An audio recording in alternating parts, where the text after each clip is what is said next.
নাবালিগ অবস্থায় যার বাচ্চা মারা যায়, ওই বাচ্চাগুলিকে আল্লাহ পাক রব্বুল আলামিন কিয়ামতের ময়দানে বাপ মার জন্য বহুত বড় সুপারিশকারী বানায়।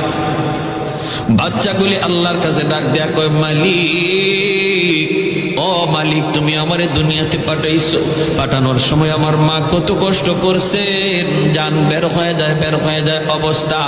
এরপরে আমি দুনিয়াতে আসলাম, এত কষ্ট আমি মাকে দিলাম, কিন্তু মার কোনো খেদমত আমি করতে পারলাম না, আমার মা ঋণ আমি শোধ করতে পারলাম না। আল্লাহ, আজ যদি তুমি আমাকে জান্নাতে দিতে চাও, আমার মা বাবা সারা জান্নাতে যাইবো না, হয় আমারে বাপ মার সাথে জাহান্নামে দিয়ে দাও, হয় আমাকে আমার বাপ মার সাথে জাহান্নামে দিয়ে দাও। রব্বুল আলামিন তখন বলে, বান্দারে, আমি আল্লাহর আদত হচ্ছে জাহান্নামীকে জান্নাতে দেওয়া, কিন্তু